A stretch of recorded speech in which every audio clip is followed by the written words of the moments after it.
Hello all, I'm Vinay Krishna, founder of Pingala Software, a Bangalore-based startup working on cutting-edge technologies and providing consulting on digital transformation. And the theme of this webinar is continuous delivery and software engineering. We are privileged to have Dave Harley with us, and Dave is a pioneer in the field of software engineering. He is a co-author of famous book Continuous Delivery, along with his colleague Jay Jambal. It's our pleasure to listen Dave on this topic today.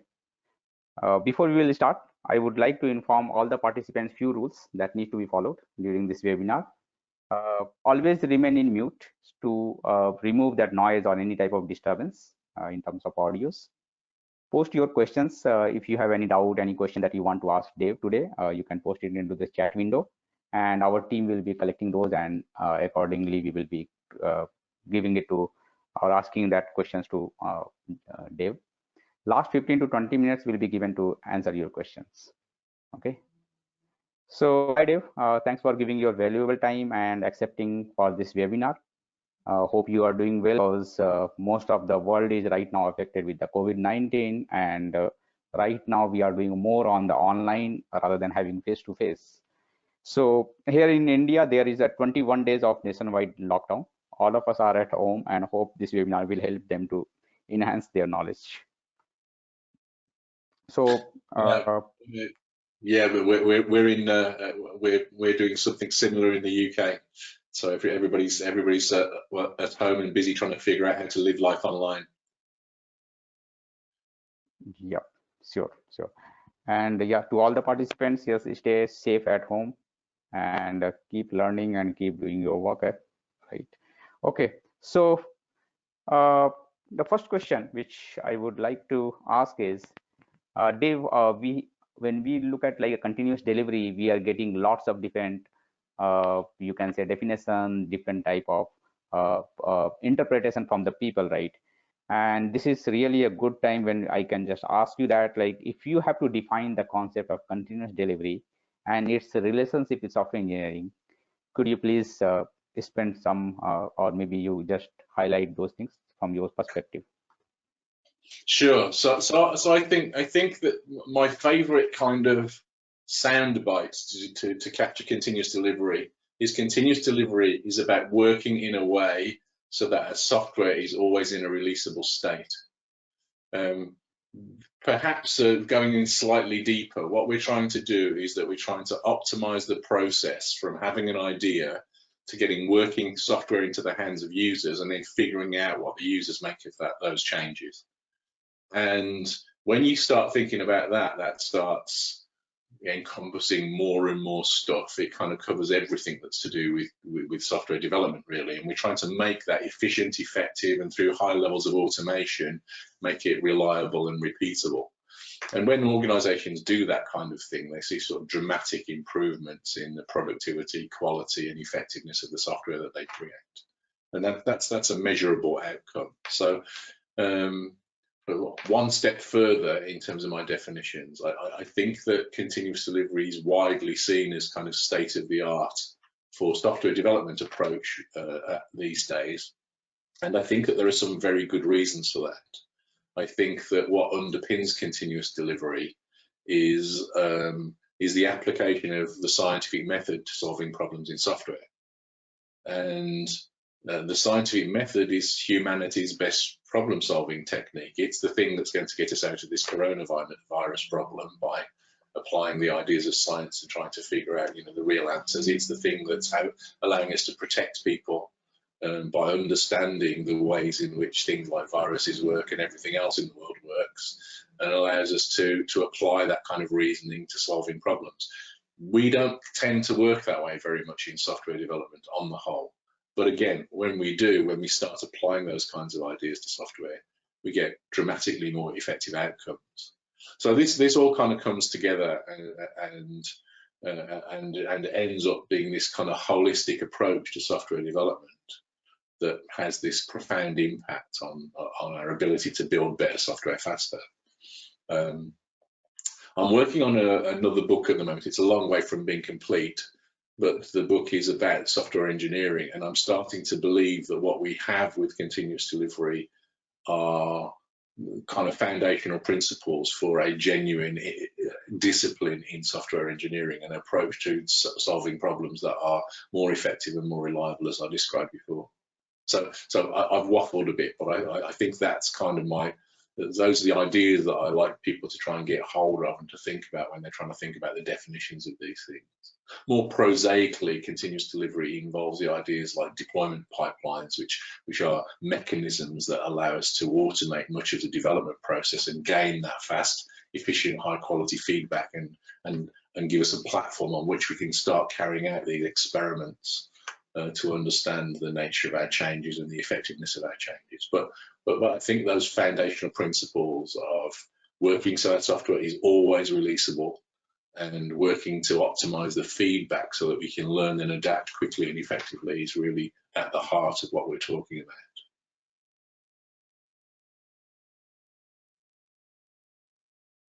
That's really good to hear, Dave, because there are lots of people who are actually thinking about, and the definition which you have given, I really like one point, like it should be ready for release or ready to deploy or delivery, right? It's not necessary we have to deploy or release each time, right? Because that's another thing which I'm getting it from the lots of industry, that we don't need this so frequent releases, right? So maybe the continuous.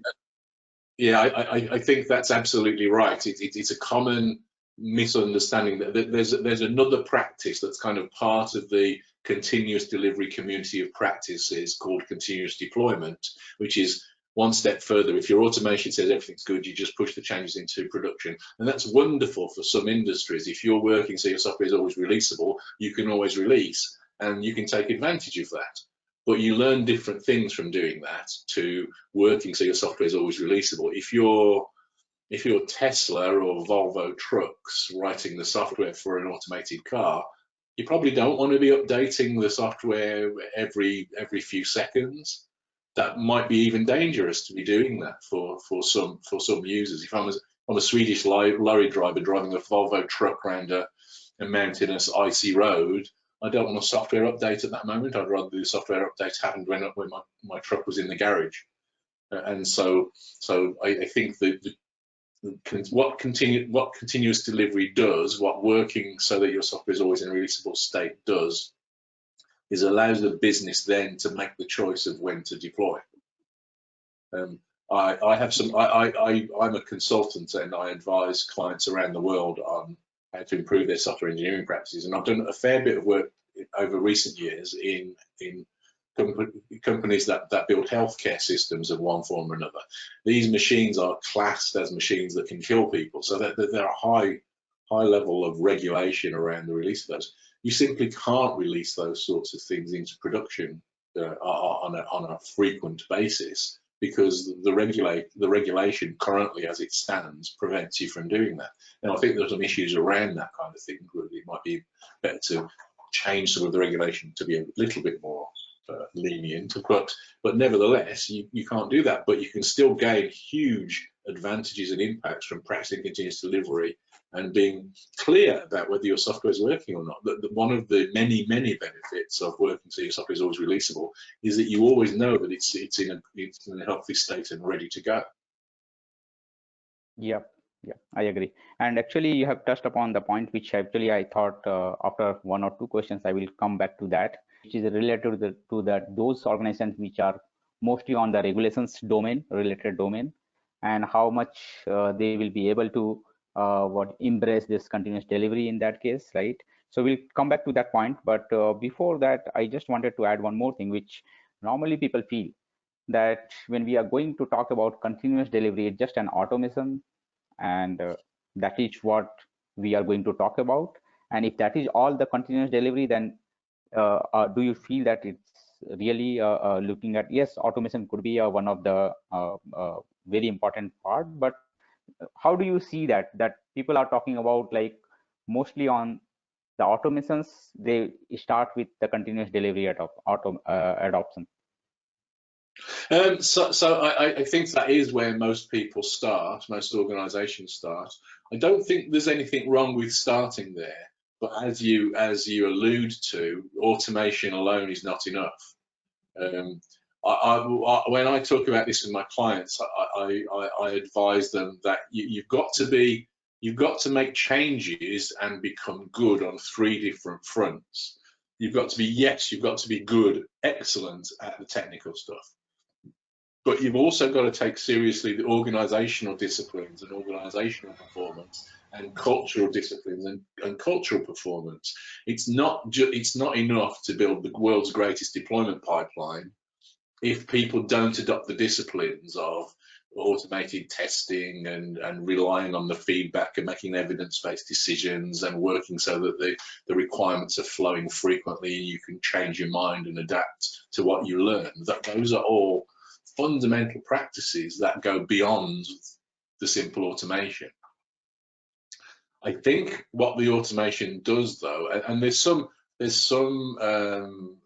evidence that this hypothesis might be correct, but I think that what the automation does is that it allows you to start pretending to do some of the other things. It forces you, it kind of applies an organizational pressure to improve some of those other things. If your delivery systems and deployment systems and testing systems are good enough that they're giving you this great feedback, then it's going to highlight the fact that the rest of the organization is too slow to react to those changes, maybe. And there's some evidence to suggest that this is evidence published by the Dora Group, which is now part of Google. Nicole Fosgren, Gene Kim, Jez Humble, my friends who've built a model, a correlative model that quantitatively predicts the outcomes of certain behaviors. And for the first time in the history of software development, really, we can say if you practice these disciplines, you're going to get these outcomes. And these outcomes include all sorts of stuff that you wouldn't have thought of. It improves the kind of social cohesion of a team. It improves their ability to trust one another and to relate to one another. It improves the financial performance of the companies that practice them. For the first time in history, we can say if you adopt this software development practice, your company is more likely to make more money. And so those are important and profound changes. But as you say, they go beyond the technical. Yep. Having said all of that, the technical stuff's the easiest stuff to understand in terms of starting to make the change. But you really can't make the kind of technical changes that we're talking about without also making organizational and cultural changes. The structure of teams, how they're organized, how they interact and limit the impact of dependencies across the code base is important, and that's an organization structure kind of thing.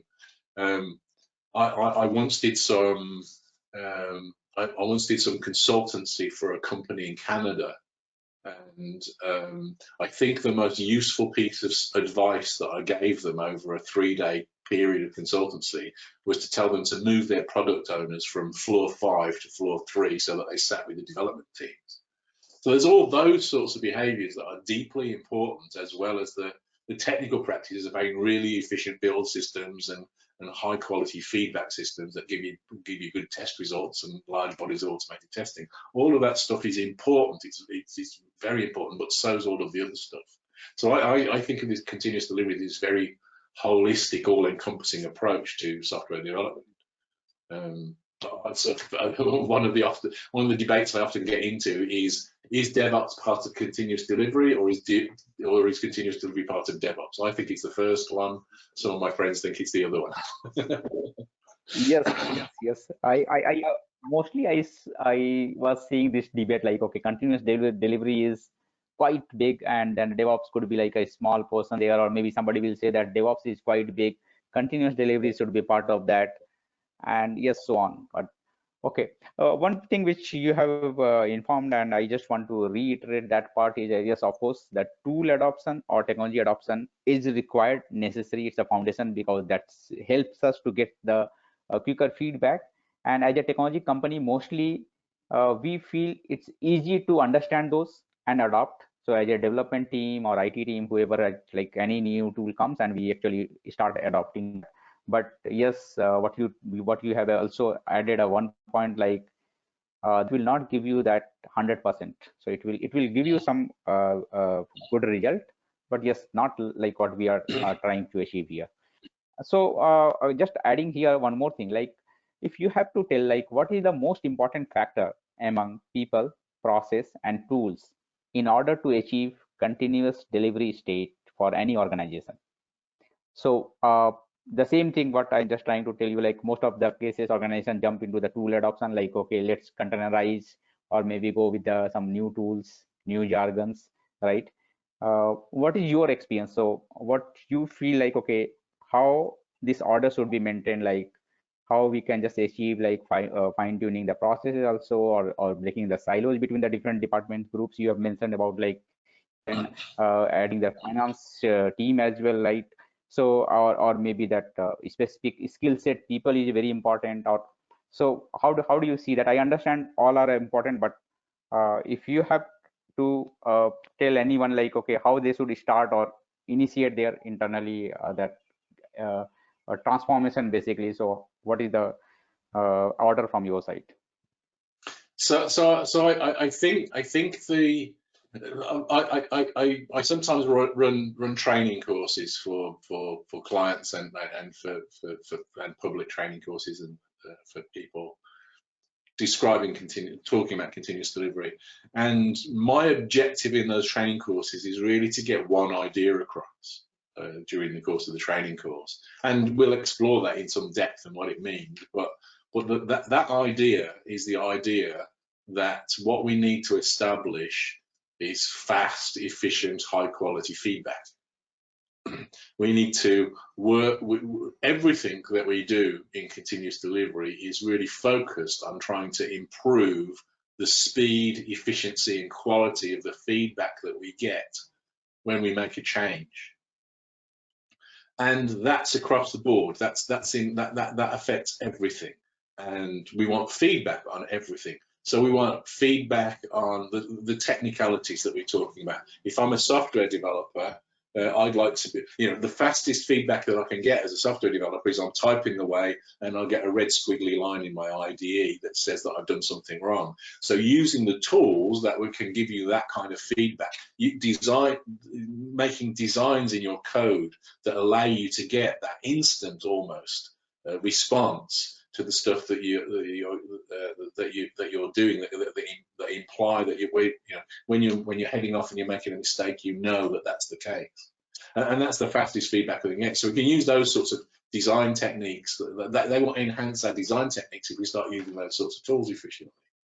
The next level of feedback that I can get is probably test-driven development. I'm a big advocate for test-driven development. Nearly all of my software development pretty much these days is in the context of test-driven development, and I mean that strictly. So we are not going to write any code until we've got a test that's failing and demanding the code that I'm going to write. So I'm going to write the test first, and I'm going to write some code that makes the test pass. And while I'm in that process, the test is giving me great feedback on whether the code that I'm designing is doing the things that I want it to do. And then I'm ready to commit that, usually in a matter of minutes. I'm going to write the test, see it fail, write some code, make it pass, refactor them both, and commit. So I'm probably committing once every 15 to 20 minutes throughout the working day. And the next level of feedback I want is my code working with everybody else's code? So this is the continuous integration thing. So I want fast feedback from there. And this goes on and on and on. We get the continuous delivery thing. Does it deploy? Does it work in the way that users want? Does it perform? We get feedback from production. Is the software deployed and operating? We're going to be monitoring it in production through automation. And feedback from the users. Is the software giving the users the stuff that they want? And all of that stuff is, continuous delivery is built around that idea of fast, efficient, high quality feedback across that whole span. But it goes further than that as well. If you want to achieve that, you also want to have great feedback in terms of changes organizationally. If I change the structure of this team, does that have an impact? If I change how we work, how we do our stand-ups, does that have an impact? And how do I gather that feedback and respond to it? And this is part of what I'm talking about in terms of applying this kind of more scientifically rational approach to problem solving. So, the scientific method is you observe whatever it is that you're interested in, and from that you propose a theory. You make a guess about why that works the way that it does, and then if your guess was correct, you make a prediction based on that guess, and then you carry out an experiment to see whether your prediction is right or wrong. And that's it. That's the scientific method. And we can apply that thinking to everything that we can do, or we can use that feedback to give us the opportunities to carry out those experiments. You could think of a tiny little unit test as part of test-driven development as one form of an experiment, and you can think of going out into production with a new version of your software as another form of experiment. And we're trying to operate that way all of the time so that we can observe what happens, and when something doesn't go the way that we expect, that's a good thing, because now we're learning new stuff and we can react to that and we can correct. And so I think that's kind of the foundational idea. This kind of takes us into the territory of software engineering a bit that we talked about earlier on, and the book that I'm writing is kind of based on that. So the continuous delivery book became successful. I think one of the reasons why people think of continuous delivery as this technical practice, and kind of some people think of it as the small, it's about test and deployment automation is what some people think, and that's certainly part of it. Is because that's what Jez and my book was really focused on. It was focused on those technical practices. But even when we wrote the book, we were aware that that was operating in a broader context. And the thing that I'm writing at the moment is trying to think about that broader context. So I'm a bit of a reductionist. I tend to bring things back to these kind of hopefully simple principles. And I've been thinking about what software engineering is, and thinking about what it means to have an engineering discipline. So the first thing is, what does engineering mean? So engineering, I would argue, is about using sort of scientific, rational approach to solving problems in a practical sphere within economic constraints. So we're trying to apply that style of thinking. So that's what I'm thinking of as engineering. And if we start thinking about what are the things in software, well, what is software development really about? And I would argue that fundamentally it's only about two things. The first thing is it's about managing complexity. We build systems that are more complex than any of us can hold in our heads, in one go. And so we need the techniques to be able to deal with systems that are beyond the capacity of our heads to hold all of the detail. And the second thing is software development is always an exercise in learning and discovery. It's always about exploring a space and understanding that in more depth so that we can start reasoning about it and proposing solutions in that space. That's what it's always about. If it wasn't about that, then we could just clone what we had before and just apply that, because one of the interesting properties of software is the cost of production is essentially free. If I've got some software, I can just kind of clone all of the bits and bytes that I have, and I've got another copy of that software at zero cost, in effect. So the interesting bit and the difficult bit is about this exploratory piece. So we need to become, if we want to be professional engineers in software, we need to become experts at learning and discovery and problem solving, and we need to become experts at being able to compartmentalize problems so that they can fit into our heads. And that in turn brings in a bunch of disciplines. Prime amongst those disciplines focused on learning is the one that I've just mentioned. It's about feedback. And there's a bunch of other properties, within that group that I think are applicable. So we can talk about working iteratively, working incrementally, working with feedback, working experimentally, and working empirically. So those are the 5 things that I think of. And then in the second group, in the kind of, how do we fit things in our heads? That's about ideas like modularity, cohesion, separation of concerns, information hiding. abstraction, those sorts of ideas that allow us to compartmentalize problems and make a change in one place without it breaking everywhere else in the system. And those principles seem to me foundational to our discipline. They seem profoundly, deeply involved in what it is that we do. And if we focus on those rather than the more ephemeral problems, we often get hung. I'm a software developer for a profession. I've done it for a long time, and we often get hung up with debates: is this language better than that language? Is this tool better than that tool? And they're kind of interesting discussions. I have my favorite languages or favorite tool like anybody else, but it's secondary.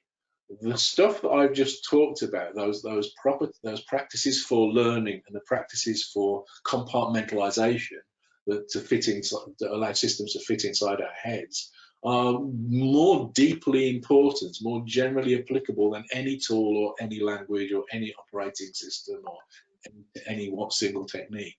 And I think we don't pay enough attention to those things very often. Okay, yeah, sure. Okay, Dave, I will come back to the same point which you have some time back you have already touched upon, that we hear lots of time organizations who deploys every few seconds multiple times in a day, and they are able to do those things, right? What about the organizations having their product with a legacy code base, or maybe with something like a very old technology which they are still using it, or those organizations who are working in domain with lots of regulations? So when they hear these concepts like continuous delivery, they always feel like, okay, is it really possible for us to do that? So can you just share some of your experiences, if you have something like where what could be like a guidelines, or maybe that something like which can encourage them also to do something like, yes, of course, when we are hearing some company like they are doing in 11.6 seconds deployment and all those, most of those companies where they are having a regulations or they are working in the very legacy code where they do not have immediately any very good you can say that test suite or something like which can give them a faster feedback. They feel like, okay, still it's way far from them to reach to that particular place, or maybe they will not be also, right? So Yeah. what is your experience? Have you ever interacted with that type of organization, or have you seen something which can be improved there as well? Yes, indeed. So the first thing to say is that's by far the most common case. Most organisations are not starting with a blank sheet of paper and being able to do everything from new. That's a relatively unusual circumstance. I think that in the case where you are starting afresh, I'd be bold enough to say that I think we know the answers now. I think that I think that we know how to do this effectively. We can do this on massive scale. We can do this very quickly, and there's lots of stuff about approaching that. And the organisations that you're talking about, the Amazons and Googles of the world, Facebooks of the world, and Tesla, and these organisations that can make change seemingly almost effortlessly. It's because they've taken advantage of this and they've been doing it for a very long time. But the vast majority of the world isn't in that situation. The vast majority, certainly of my clients, the people that I deal with, are in the situation that you've had. They have a bunch of software that's usually not very well served with either deployment automation or test automation, and so they don't get the feedback that they want, and achieving that feedback is difficult. There are a number of ways in which there are a number of barriers to being able to do it. You touched on some of them.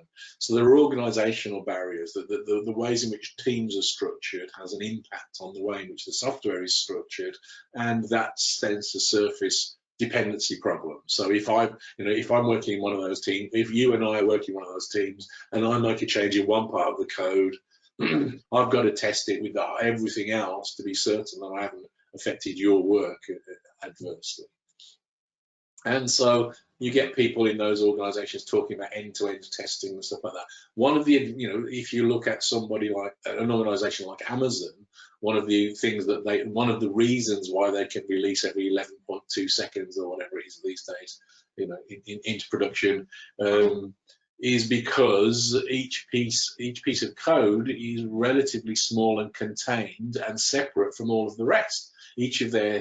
All of their code is organized into discrete services which communicate with one another through messaging, and so they're very well isolated from one another. I can make a change in one area of that system and it not have an impact on another. That's kind of the microservices world. That's one of the advantages of that kind of architectural approach. If you're not in that situation, so one of the things that you need to start thinking about if you're not in that situation is, so how can I start getting this better feedback more efficiently?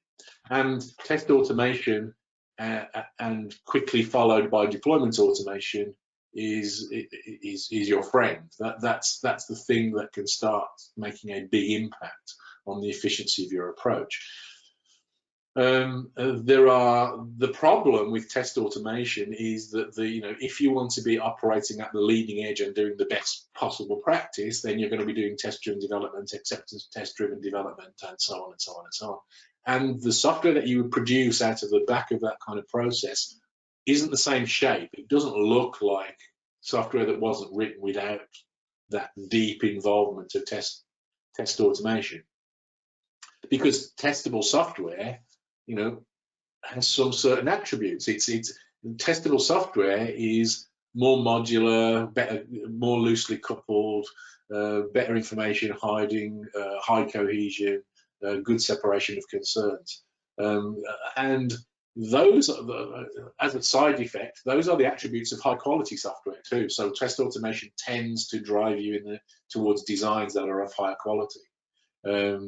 But that's what software looks like. That it means that software tends to come in smaller pieces when it was built from test automation. Now you can't retrofit that kind of change to an existing code base. It's too disruptive, and so you need to take different strategies to start adopting the practices of continuous delivery in a live existing code base that was originally developed without the ideas of test automation.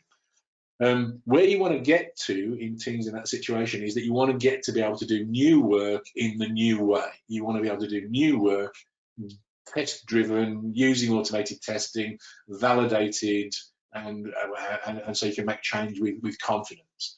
In order to do that, you need to start applying ideas like behavior-driven development and acceptance testing techniques to give you a defensive approach to the code that exists, but that's less intrusive. The fine-grained test-driven development stuff is too intrusive to retrofit, but you want to do new work using those techniques. So you use defensive tests that kind of to protect the code that you already have, testing the key behaviors. A great way to start for that is that most organizations in that situation have some level of manual testing as part of their release process. You can use acceptance testing techniques, specifically the creation of domain-specific languages, sort of using BDD and those sorts of techniques and tools. You can use those sorts of techniques to replace the need for that manual testing. That's going to give you a huge step forward in terms of the efficiency of the testing effort. Even if it still takes hours or even days to run those tests, it's still going to be better than having people doing it, because people are going to be slow and less efficient. So you can automate that. That's going to give you a more stable platform. And then what you can start doing is you start using refactoring techniques to start changing the shape of the code to make it more testable, tiny step by tiny step. Again, one of the courses that I've done in the past for clients is I've done courses on automated testing, and you can kind of teach people test-driven development reasonably easily, and the way that you do that is you do it with kind of very, very simple bits of code. You do things like adding fractions and FISBOs and these sorts of coding kata kind of exercises to treat people. And you get a certain group of people, usually more experienced people in the team, sitting at the back of the room with their arms crossed saying, this isn't like real code, this is just playing. And they're right, it's not right like real code. So what you have to do then is that you have to go with those people into their code base and start showing them the use of refactoring techniques to migrate the code base so that they can start applying these skills that they learn on simple cases in real world code. And that kind of works off. You're never going to end up with a beautiful system starting from that position. It's always going to be a little bit of a kludge along the way, but you can do an awful lot of things. I have a conference presentation that I've given a few times. If people are interested, they can look it up online, called Optimizing for Continuous Delivery. And we talk about ways in which you can start thinking about optimizing different parts of the technical processes to gain that higher quality, more efficient feedback. And that kind of, there's a whole range of techniques that you can use. You can look at sort of build optimization, deployment optimization, and so on and so on, test optimizations and all sorts of things that you can kind of look at to just get little bits of changes. Continuous delivery is not one big step. It's 1,000 tiny steps to achieve it. The second part of your question was about regulated industries, industries with that require compliance behaviours and those sorts of things. I've spent quite a lot of my career over the last few years working in those sorts of industries in different domains. For me, it's mostly been healthcare and finance, but I've done a little bit for telecoms as well. And in all of those cases, the regulations kind of boil down to much the same. And really what we're interested in regulated industries, I think, is two things. We're trying to, the first and most important thing is that we're trying to make change in a way that's safe and isn't going to hurt anybody or lose anything important like money. And the second is we'd like to be able to demonstrate, have evidence that they've been worked in those sensible ways. Continuous delivery is about working to improve the feedback. And one of the core ideas is the idea of deployment pipeline. Deployment pipeline is a machine, if you like, composed of lots of different bits of automation. You put changes in one end and you get releasable software out the other end. So what does releasable mean in the context of a regulated industry? It means that all of the compliance stuff's going to happen as well. So the compliance behaviors need to become part of the deployment pipeline. So what does that mean? So you think about one aspect of this. So in most regulated industries, one of the key ideas is that you need traceability. You need to understand the life cycle, what happened to a particular change before it ended up in production. In order to build a deployment pipeline in continuous delivery, we're going to automate, we're going to use version control, we're going to automate the configuration management of the environments in which our software is evaluated, we're going to automate testing, we're going to probably have an automated requirement system. In order to build a deployment pipeline, you must join all of these things together because you can't really build a deployment pipeline without linking them together. As soon as you do that, you have complete end-to-end traceability of every change. So all of the things that traditional organizations struggle with trying to work in regulatory frameworks like Sarbanes-Oxley or these kind of complete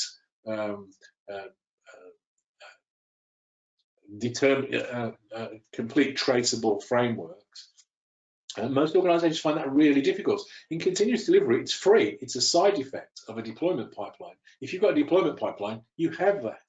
The only thing that you need to do now is organize the information that you already have in a way that's easy to understand and consumable in the context of regulation.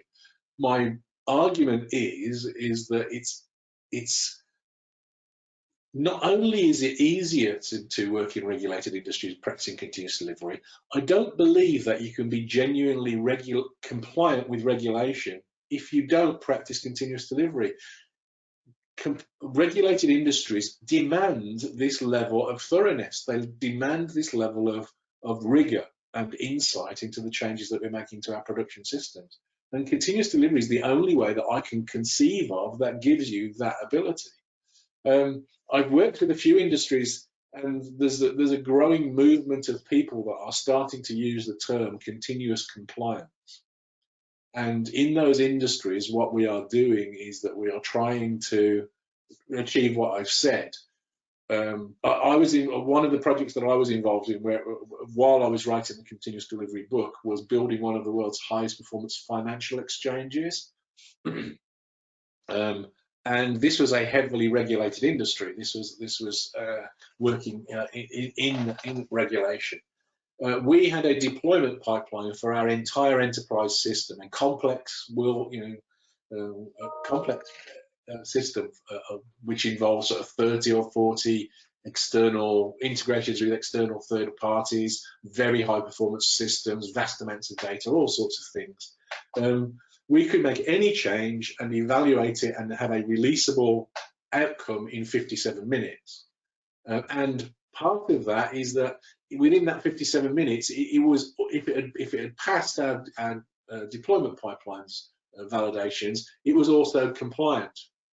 It was more difficult for us to release a change into production that was not regulatory compliant than one that was. So I think that continuous delivery is not working in regulated industries is not only possible in continuous delivery, but I think that it's essential. I think that in order to be compliant, you must adopt continuous delivery. And there's a few organizations around the world that are doing that and seeing huge benefits from doing it. One of the organizations I worked with is Siemens Healthcare. They're doing this on quite a big scale, trying to do this for machines that are in hospitals. Yep. Okay. Yep. That's really nice so far.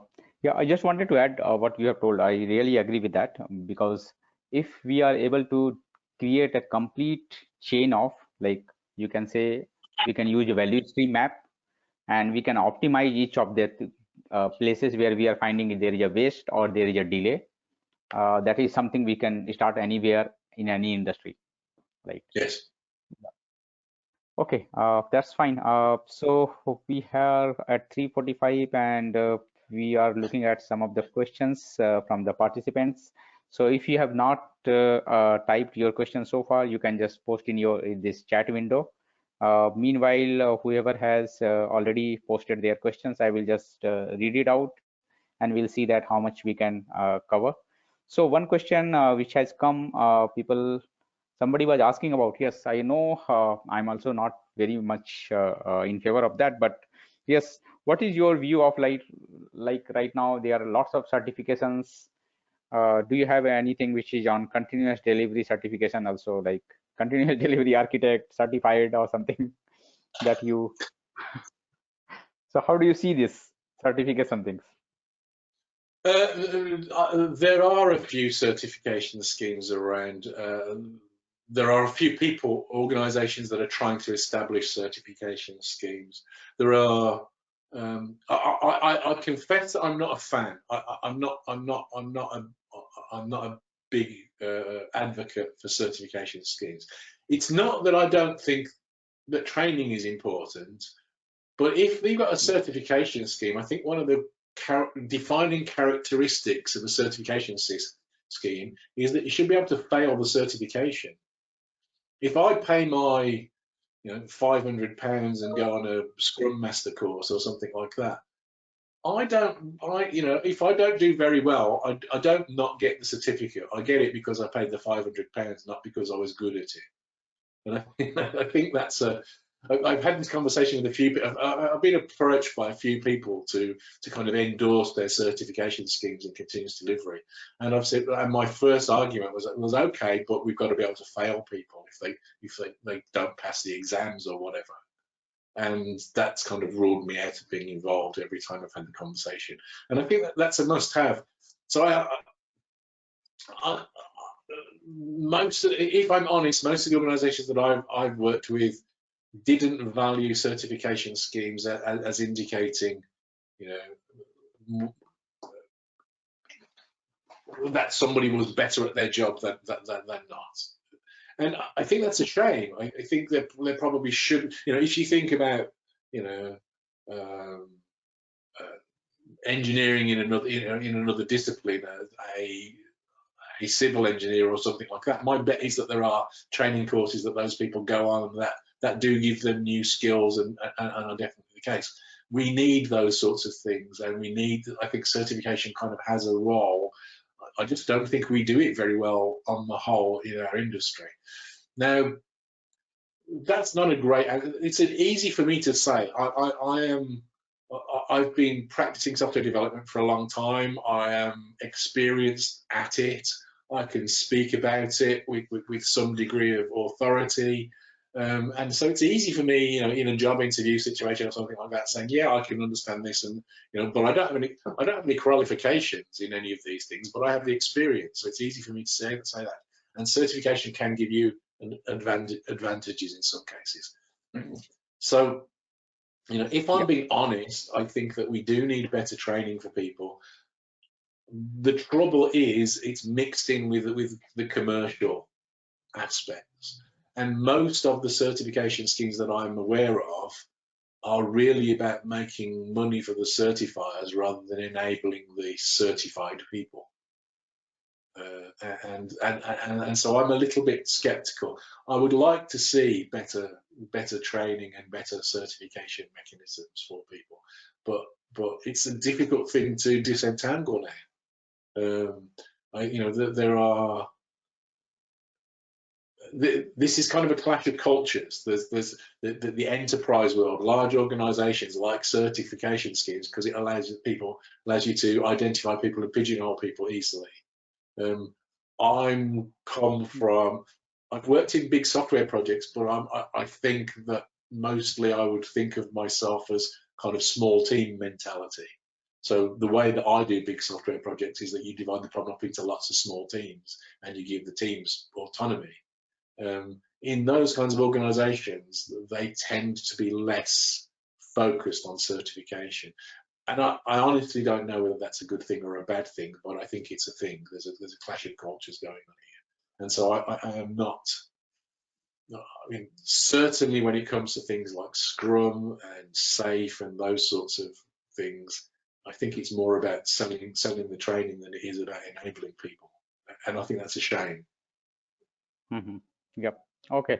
I got your point, Dave. So yes, of course, that is where I also feel like training is more important. Good training is more important than certifications. Yes. But again, we cannot deny that fact that now that market is in such a way that even the industry is looking for, like, organizations are looking for, like, okay, are you certified this XYZ? And that's the reason people also try to get those certifications. But yes, of course, there is a. Mm-hmm. Yep. One thing I'd like to add, one of the things that I'd like to see, and this is probably more of a generational change than anything else. I'd like to see, kind of the university level training being more relevant and more important. I think that if you come out of university as a qualified software engineer, that should mean something more than it does today. 100%, like a courses, kind of like a 6 month, 3 months kind of courses, and that will be more relevant. I completely agree.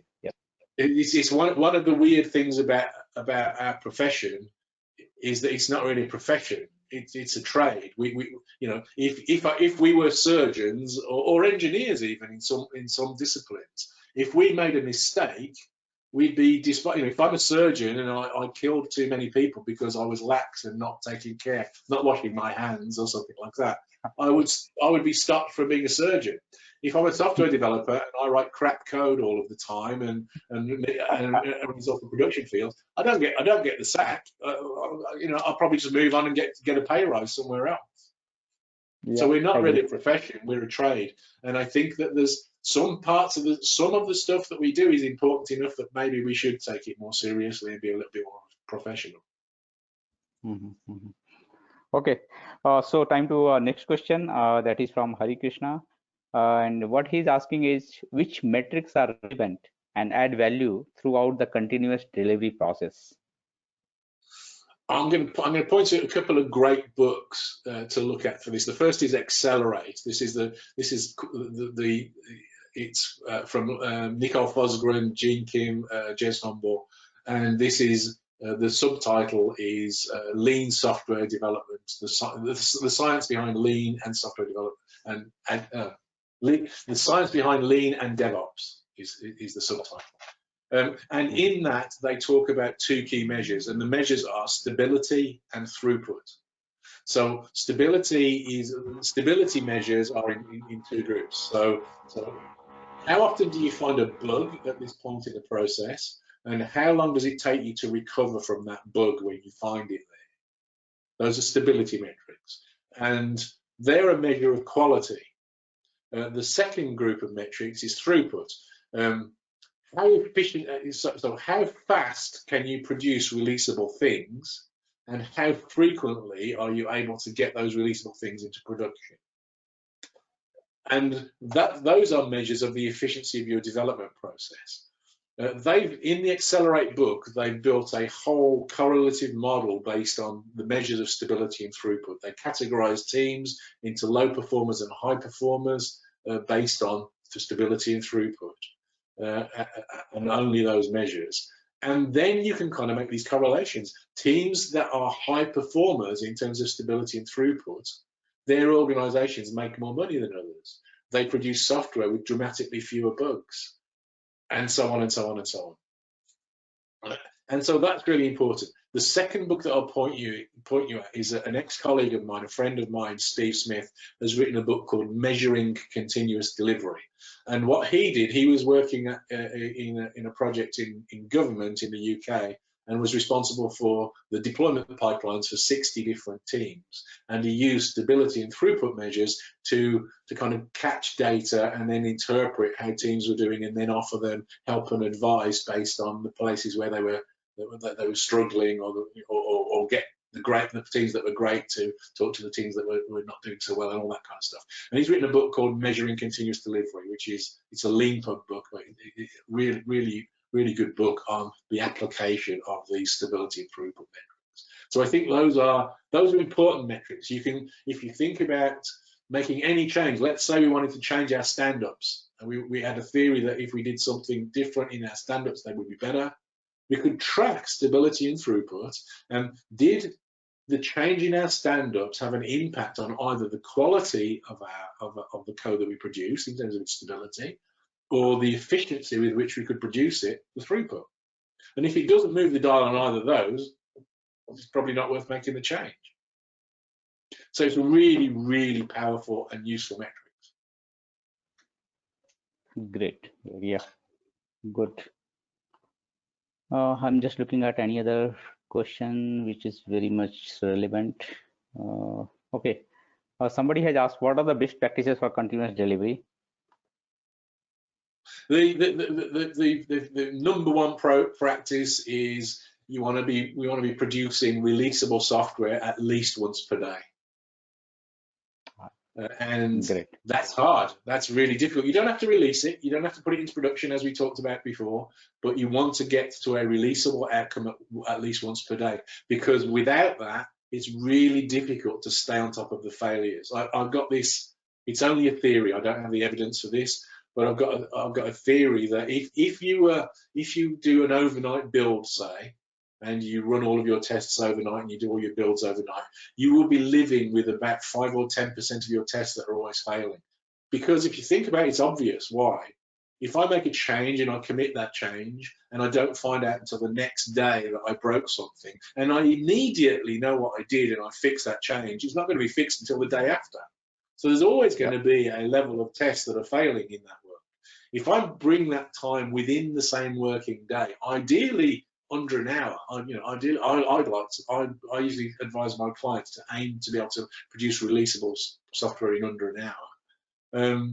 Then I've got opportunity to fix things. It's obvious what's going on. Those are the teams that are able to keep all of the tests passing all of the time.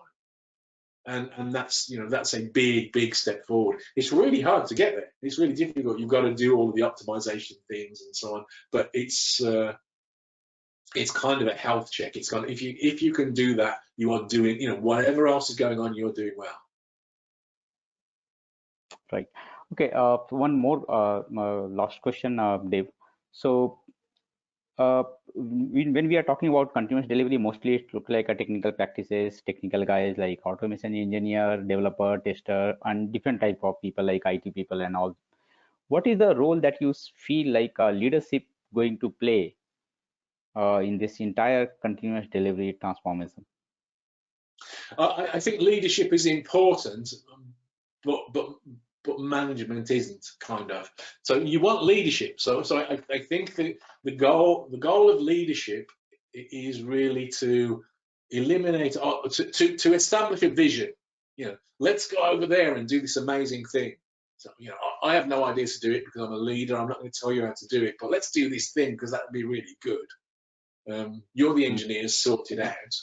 And then to remove obstacles from the team's ability to deliver that amazing thing. It's a stupid idea that is pervasive across our industry, is that our industry is populated with smart people. Dummies don't really go into writing software for a living because it's too hard. So we're smart people. So these organizations, they hire all these smart people and then they try to tell them precisely what to do. That's stupid. What we want to do is that we want to hire smart people and allow them to be smart. We want to give them the freedom to be able to make choices and figure out what's a good thing and what's a bad thing, and to work more on the good things and less on the bad things, but to experiment, to try things out. Organizations try to nail stuff down.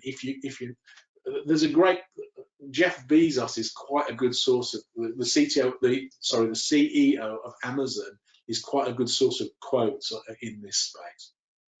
And one of the things that Bezos says is that the level of the risk that you take in an organization should scale with the size of the organization. They take this really seriously, to the extent that they carry out experiments in production all of the time, thousands and thousands of them. And they track the experiments in productions. And if 50% of the experiments aren't failing, they up the level of risk that they're taking. Because you learn more from a failing experiment than you do from a passing experiment. It's not about being professional and diligent, is not about not taking risks. It's about taking risks in a controlled manner and allowing yourself to make mistakes. I think one of the huge differences between, one of the things that agile thinking brought to our industry was that we're not smart enough to predict the future so perfectly that we're never going to make mistakes. So instead, we embrace the idea that we can make mistakes, and we take advantage of that. We work in a way where making mistakes is not only safe, but it allows us to make better progress. And that takes us all the way back to where we started talking about the scientific method, because that's how science works. You work by carrying out experiments and learning from the mistakes as well as the successes. Okay, that's great, Dave. So it was nice talking to you, and we are almost close to wind up this session now. And before we'll wind up, I just wanted to thank all the participants who has come and joined here. And yes, Dave, it was nice talking to you. It was really lots of things which enlightened everyone, right? We'll be in touch with you, and all of you, please stay safe and stay at home. Thank you. Thank you very much indeed. Nice to talk to you as well.